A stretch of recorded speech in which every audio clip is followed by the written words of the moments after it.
Bienvenue sur Fil Horizon, le rendez-vous des personnes qui aspirent à se libérer et ouvrir leur horizon. Aujourd'hui, je poursuis la thématique des énergies tierces et je vais aussi répondre à certains commentaires intéressants laissés sur cette chaîne. Alors, pourquoi il est si difficile, autant pour soi que pour son âme jumelle, de se départir des énergies tierces? Alors, on dit énergie tierce puisqu'on ne parle pas forcément d'une personne. Cela peut être aussi une activité, un travail trop prenant, une passion ou une addiction à une substance ou une addiction au jeu ou pourquoi pas au sexe. Mais plus couramment, on entend par cette expression une personne qui empêcherait la réunion des âmes jumelles. Ce peut être le conjoint ou la conjointe d'une des deux flammes jumelles, ou même des deux côtés, ou une personne de la famille ou de l'entourage proche qui s'opposerait à cette union, ou un proche tout simplement qui solliciterait beaucoup trop d'attention ou d'énergie à l'une ou l'autre des flammes jumelles. Personnellement, je ne vois pas les énergies tierces comme une fatalité. Je les vois plutôt comme faisant partie intégrante de notre parcours et de notre expérience humaine.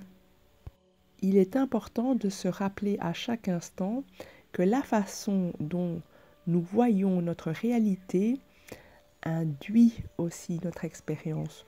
Donc, si vous voyez les choses de façon négative, elles peuvent aussi être vécues négativement et provoquer d'autres réalités négatives. Ce que j'apprécie dans ma propre expérience de vie, c'est de rendre les éléments inclusifs, donc les inclure plutôt que de les exclure. Parce que lutter pour les exclure, je trouve ça très énergivore, tandis que les inclure dans ma réalité pour essayer de les comprendre et de les intégrer par l'amour, donc les transmuter, me permet d'aller plus loin dans l'expérience. Cette approche répond essentiellement au besoin de transcendance, donc de faire l'expérience de l'unité avec le tout. Alors pour moi, qu'on soit flamme jumelle, âme jumelle ou pas, tout le monde a dans son environnement, dans son entourage, des énergies tierces, si ce n'est que lorsqu'on est hypersensible, eh bien cela peut impacter notre destinée. La nécessité de rappeler que les énergies tierces peuvent avoir différentes formes est simplement pour vous dire que quelle que soit la nature de cette énergie tierce, elle devra être traitée au même pied d'égalité que toutes les autres, et ceci afin de rester alignés dans l'amour que nous avons pour nous-mêmes.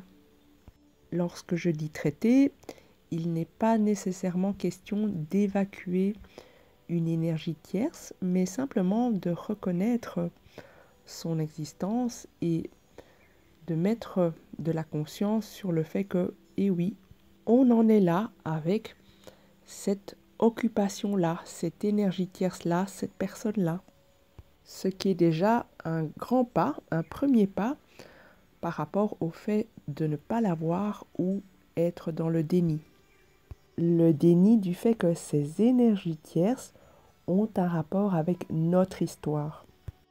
Dans ce contexte, je vous invite à voir que les liens que nous entretenons avec nos énergies tierces sont essentiellement affectifs. Et donc, il n'est pas si simple que ça de s'en départir.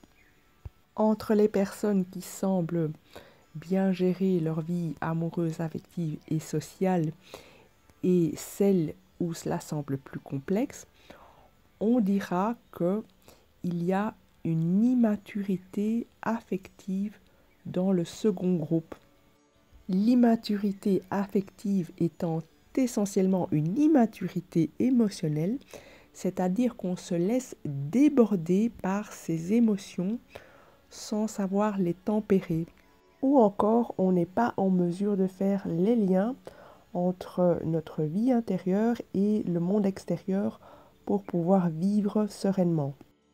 On remarquera alors un décalage entre la maturité intellectuelle, qui peut être parfois vraiment impressionnante, et la maturité affective, qui, elle, sera plus récessive.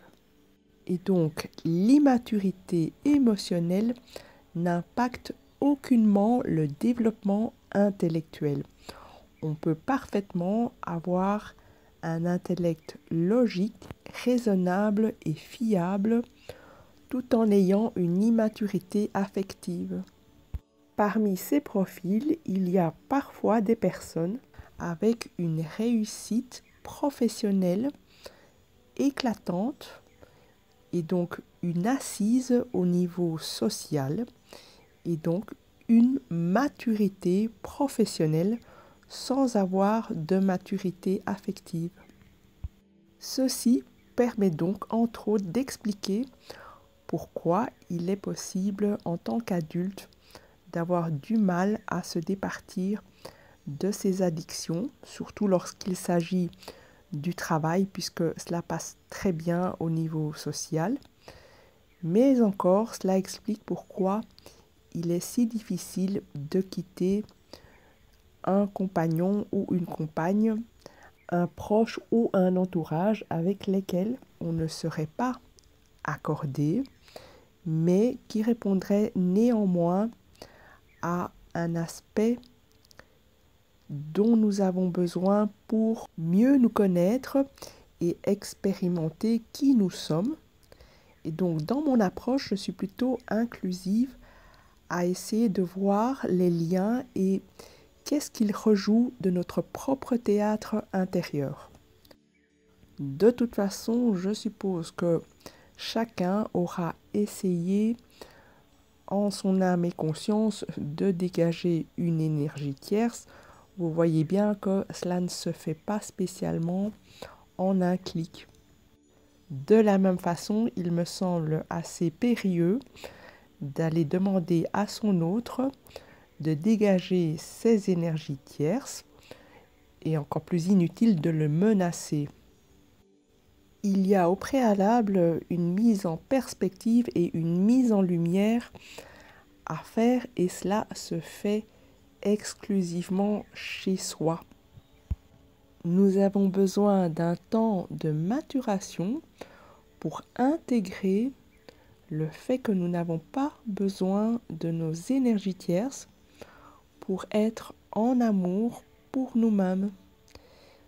Également, notre autre aura besoin de ce temps de maturation pour intégrer la même chose. Et donc, dans tous les cas de figure, les deux devront faire ce parcours vers la maturité. Et soit on peut le faire ensemble ou pas, dans deux temps différents ou simultanément. Donc, certains feront le choix de le faire ensemble, donc les deux jumeaux, main dans la main, et d'autres auront le choix ou pas, en fonction de leur situation de séparation, de le faire chacun séparément et en deux temps. Par ailleurs, si ce parcours vous paraît long, eh bien, c'est qu'il y a des mécanismes sous-jacents et tout le monde ne connaît pas ces mécanismes. Donc, je pense qu'il est parfois nécessaire de se faire accompagner par une personne expérimentée pour tirer chaque fil de cette pelote de laine complètement nouée. Eh bien, il faut aller voir chaque problématique qui nous lie à l'énergie tierce. Pour reprendre l'exemple que je vous ai partagé, qui m'est personnel, la raison pour laquelle mon compagnon a dénoué rapidement son lien avec son énergie tierce, c'est parce que il y a mis de la conscience dessus suite à un échange entre nous. Mais si notre communication n'est pas qualitative, eh bien, cela ne peut pas se produire ainsi. Et si je n'entretenais pas une communication qualitative avec moi-même, eh bien, je ne sais pas avoir cette communication qualitative avec mon compagnon. Donc, tout ceci fait partie d'un cycle, d'une respiration qui commence toujours par soi. Cette partie était une réponse à la question qu'on m'a posée, comment faire prendre conscience à l'autre de sa problématique avec son énergie tierce. Donc, vous observez ici que le résultat dans la matière, au fond, dépend plus de ce qui se passe en moi que chez les autres. Vous le savez maintenant parfaitement, il s'agit avant tout d'un retour sur soi à opérer. Je vous rappelle aussi qu'une énergie tierce peut être une personne qui vient se nourrir à notre propre énergie et qu'il est de notre devoir de mettre des limites et aussi de pouvoir discerner si la personne qu'on étiquette comme notre flamme jumelle ou notre âme jumelle ne serait pas au fond tout simplement une énergie tierce.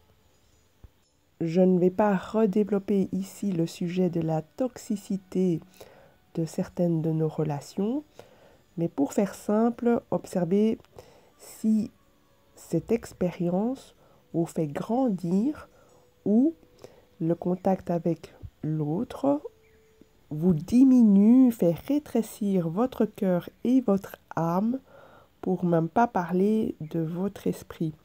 En général, lorsque la toxicité est présente, eh bien, c'est tout votre être et même physiquement qui s'amenuise. Alors, ceci pour introduire une réponse à un commentaire qu'on m'a fait sur le post concernant le ghosting. Une personne me faisait remarquer qu'il fallait arrêter de trouver des excuses au fuyant et que celui-ci avait bien souvent une attitude irrespectueuse, qu'il fallait arrêter d'accuser les personnes dites chaser dans ce parcours de flamme jumelle et que l'autre était responsable de ces dysfonctionnements. Alors, d'abord, je comprends son point de vue parce que il correspond tout à fait à ce qu'on nous enseigne, à ce qu'on nous transmet dans notre éducation par rapport à des agissements tout à fait malvenus.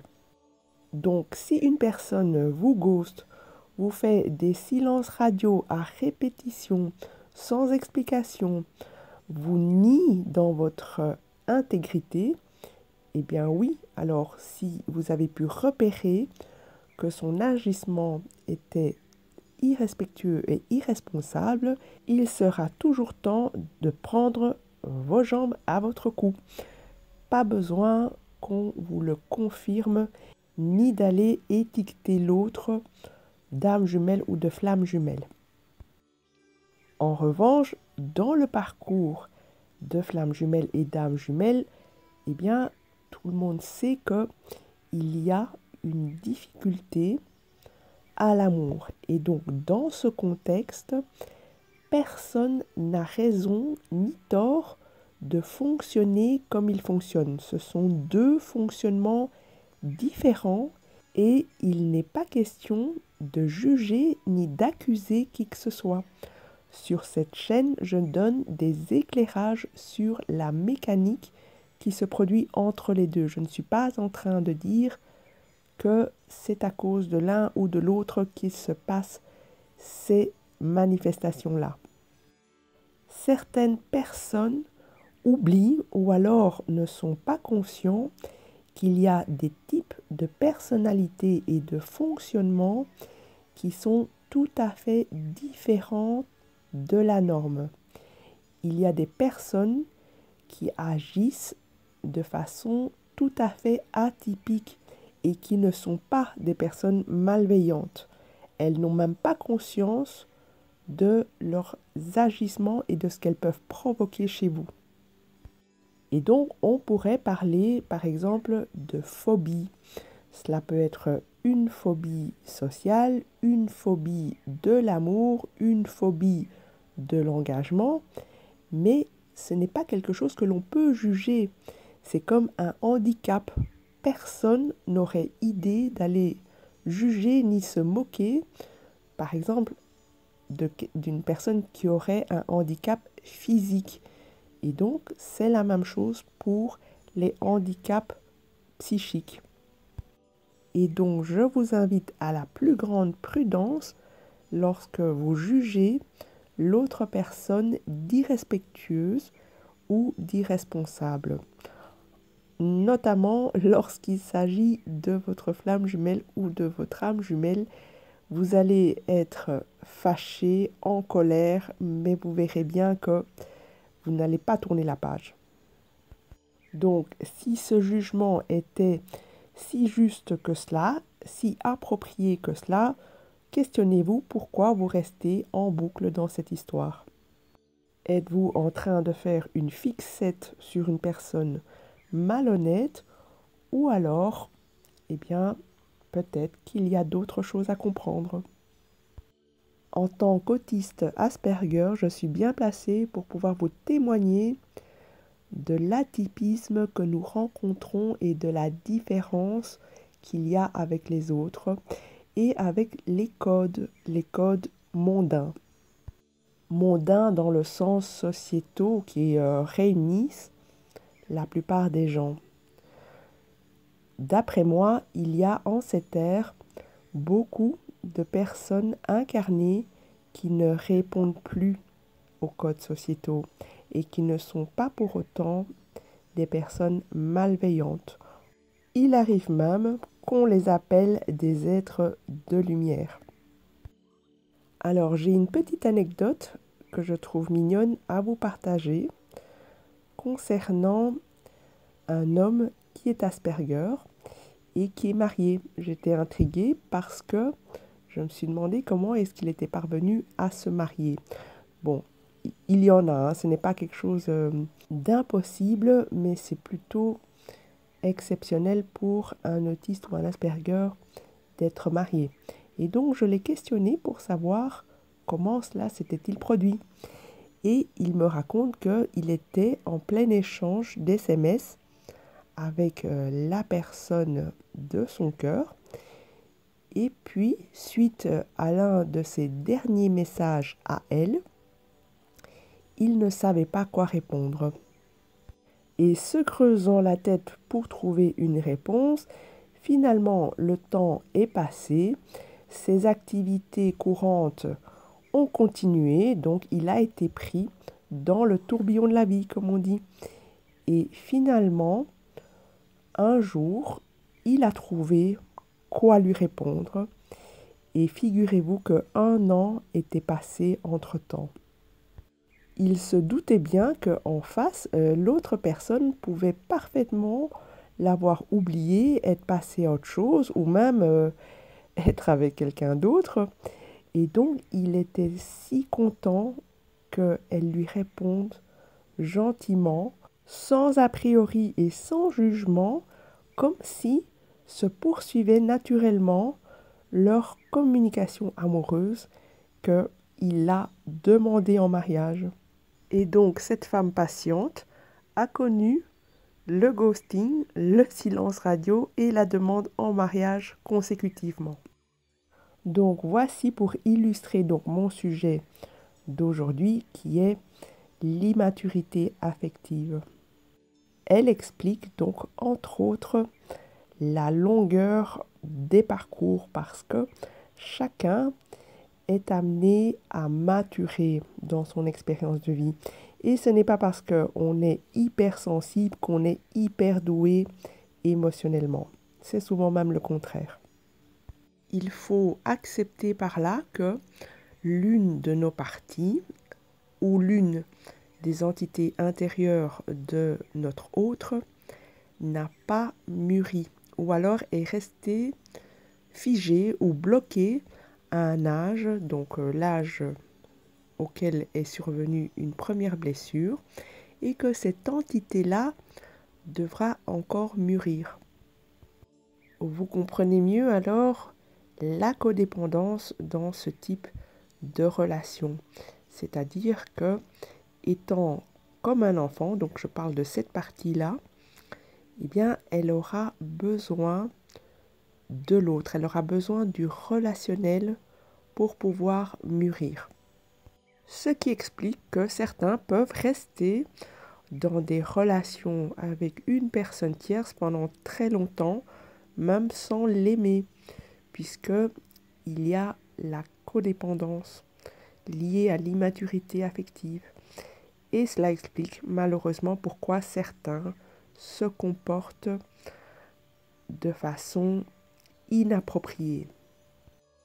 Il vous revient à vous en premier de vous questionner si vous êtes prête à entreprendre ce chemin de maturation ensemble ou pas. Et si vous ne l'êtes pas et que vous préférez mettre une limite ferme et continuer votre parcours, votre chemin de votre côté, eh bien, c'est un choix tout à fait louable.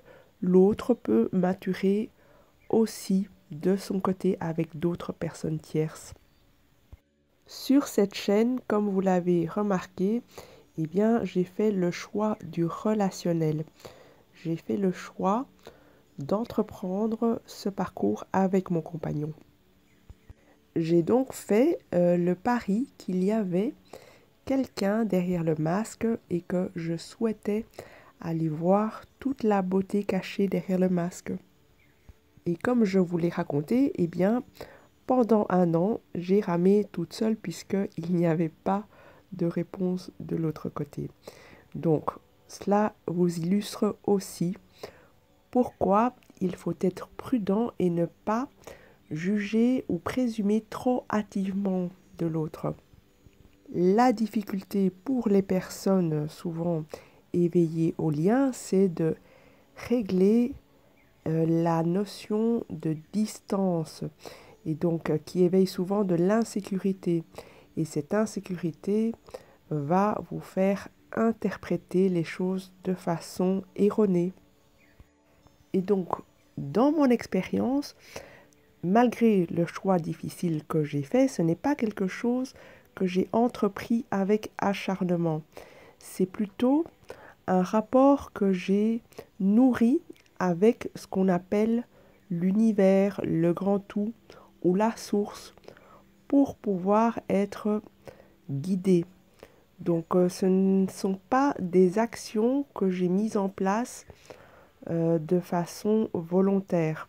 C'est plus en me connectant à mon cœur et au grand tout que plus ou moins à chaque instant, j'ai su ce qu'il y avait à faire. Donc, c'est comme rentrer donc dans ce champ magnétique où se trouvent toutes les informations et de voir quasi clairement ce qui se passe entre vous et l'autre et où tout se joue dans l'instant présent. Et observer l'harmonie de tout cela dans la matière. Donc, simplement voir se réaliser les choses. C'est plus de l'ordre du non-faire que du faire en réalité. Et ce qu'il y a véritablement à faire, c'est un retour sur soi, en son centre, en son cœur, pour être aligné à ce champ magnétique. Et c'est pourquoi je vous ai dit dernièrement que pour moi, cette expérience d'âme jumelle, de flamme jumelle, est une expérience de la transcendance. Donc, c'est une expérience d'unité avec le tout. J'espère que ce podcast vous a intéressé et je vous souhaite de tout cœur de faire cette expérience car c'est ce qui vous arrive à vous qui est le plus important plutôt que d'écouter tous les conseils extérieurs. Je vous souhaite à tous aussi beaucoup de courage dans le contexte actuel qui est de plus en plus serré. Gardez confiance, gardez espoir. Moi, je crois en un nouveau monde qui se prépare. Je crois que ce que nous voyons, comme le dit le physicien Philippe Guillemont, c'est un ancien futur qui s'affole. Un nouveau futur est en marche et nous allons le créer ensemble. Et donc, ensemble, prenons de la hauteur et ouvrons notre horizon. Au revoir et à très bientôt.